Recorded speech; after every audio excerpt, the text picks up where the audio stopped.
What's up, guys? It's time for another Q&A response. It is June 2nd, 2019.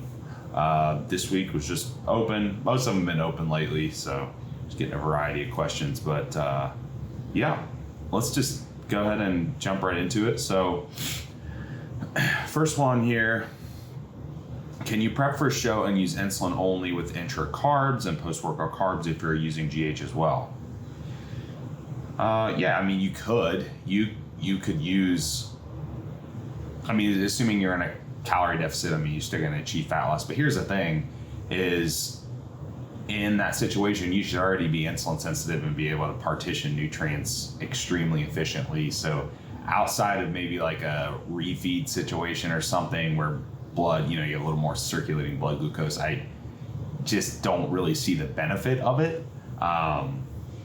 Especially, I mean, some people use it for to facilitate like injectable L-carnitine or something like that. But I mean, in all honesty, if you are walking around with elevated blood glucose levels in contest prep or in deeper into a fat loss phase when you're lean and when your calories are restricted, then there's probably another issue. Maybe it's systemic stress, maybe a lot of inflammation, maybe you have some kind of GI issue or something's going on, because you really shouldn't. I mean, you should be able to produce plenty of your own endogenous insulin extremely efficiently.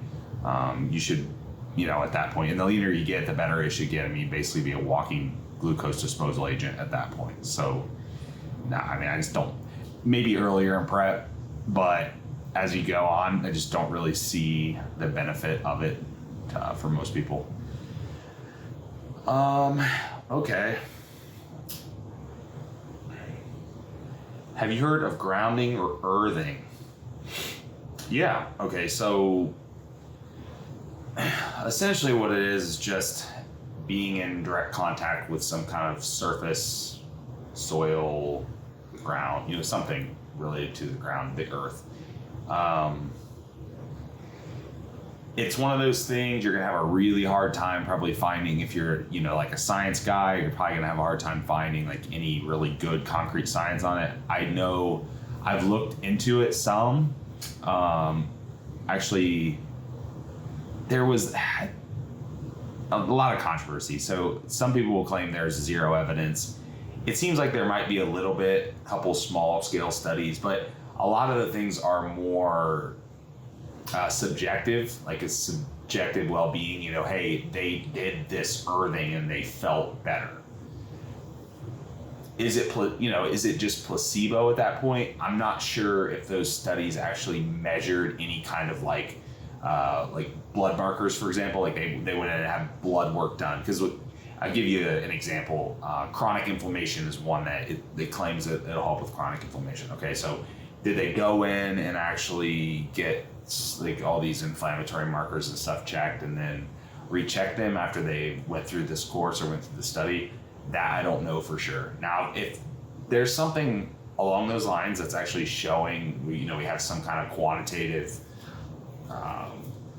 markers or data or something that's like, hey, yeah, this is actually helping, then yeah, I mean, that's pretty convincing.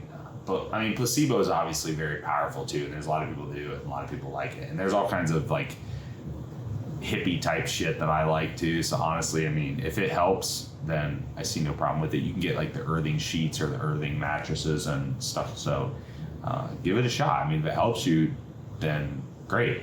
And you might even try, things like, a great way to do it would be get your earthing sheet. Do it when you sleep. Track your sleep quality. See if anything changes. See what happens. You're asleep at that point. So I mean, outside of like, it would be a little harder to replicate placebo unless you just like, oh yeah, I'm laying on an earthing sheet so I fall asleep faster or something. But try it.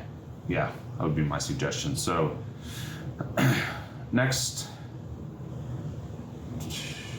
Not sure if you're going to do this on a separate video series or on one of the podcasts, but I'd love to hear how you approach peak week for Junior USA. Well, actually just covered that on a podcast. It has not come out yet, so I don't know. By the time I put this video out, it probably won't be out yet, but it'll be out soon. So I'll try to remember to tag you in it, because we went over it in depth. We talked about what was actually planned initially and what changed, because it did change a lot. And going into the second show, what will probably change for that, just to kind of fine tune a couple things based on what we saw. Now, it's interesting because I'm not super predictable. My body's not that predictable. It's very adaptable. It goes all over the place. So it's not like what I did last year works the same this year. Some people are a lot more predictable and they follow a lot more similar trends. I mean, I do have trends, obviously, but it's just less than a lot of people. So it was definitely interesting to see the variance, but I'll try to remember to tag you in that.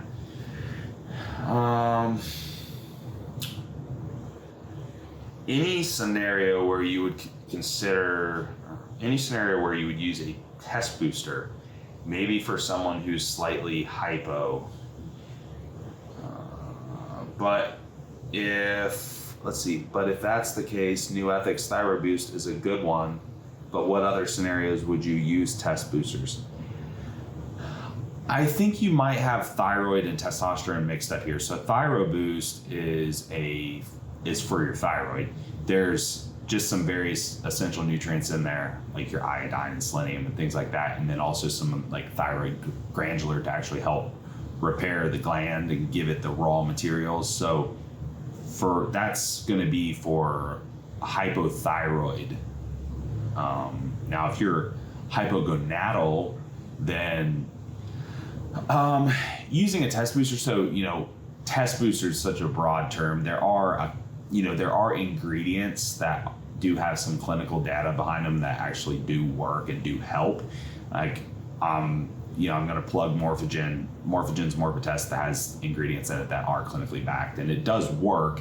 And Ben, the owner, actually has lab work, several sets of lab work showing pretty significant improvements of it when he beta tested it originally, and doesn't have to be cycled and stuff. So that's pretty cool if someone wants to use it. Now, you just have to have realistic expectations, because even with a good test booster like that, if you are hypogonadal to the point of you're way below subclinical range, or you're subclinical, you need hormone replacement at that point, most likely. It's not going to bring you up from a test level of 100 up to in high normal range.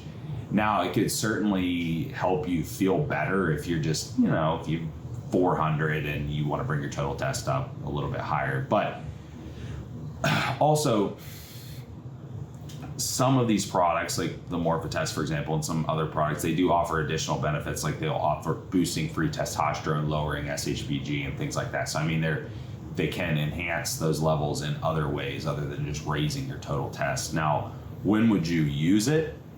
I would say the primary time that I use it is for that example that I just mentioned, kind of low-ish, but not, subclinical, or in a contest prep for a natural athlete. I think it's a great addition at that point, just to help stave off the natural hormonal downregulation that's going to happen in a contest prep. It's going, if we can help, the higher we can keep those hormone levels up, the better off they're going to be. Maybe that translates into a little more muscle retention, but it might just translate into just feeling a little bit better, which will obviously mean performing a little bit better, which obviously means burning more calories and all those things. It's not, there's definitely benefit there, both directly and indirectly.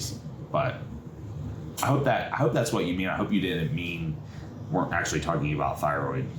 That's, judging by the post, I think you meant testosterone. So, all right. So, last one.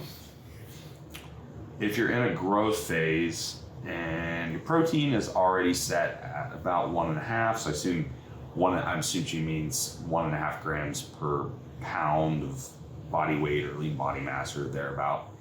What is the best way to determine what macro to increase next, fat or carbs?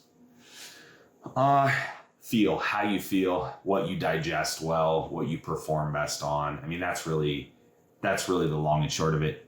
Probably in most cases, what the substrate that you utilize the best is the one that's going to help you, give you the best body composition effects as well.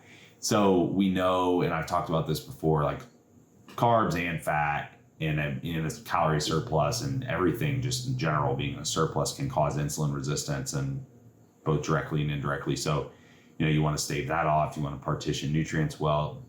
So what you utilize is most likely what's going to cause the least problems and give you the best results. In some people, that's fat, higher fats, more moderate to lower carbs, or vice versa. Some people will run just trace fat, just essential fatty acids, for just their EFAs, and they'll just keep increasing carbohydrates, and they utilize carbohydrates well, assuming that their blood sugar is not getting too high. So yeah, it's hard to say, like, there's not like a type of person do this, but yeah, I would just base it off that way. And you can even try both. Like it's not an easy way to do it. Is just take your caloric total and try it for a week. Try one. You're not going to get a whole lot of body composition difference in that time, but you at least get an idea of like how you feel and your performance, and you can even test your blood glucose and things like that for that week. Try the higher carb and lower fat. Try a low to moderate carb and higher fat, and then try a balance of the two, 3, back to back to back, and just see how you feel. And you should have an idea. Take some mental notes there and see. Yeah, that's what I would suggest. All right, so that's it, guys. Thanks for the questions, and I'll talk to you guys next time.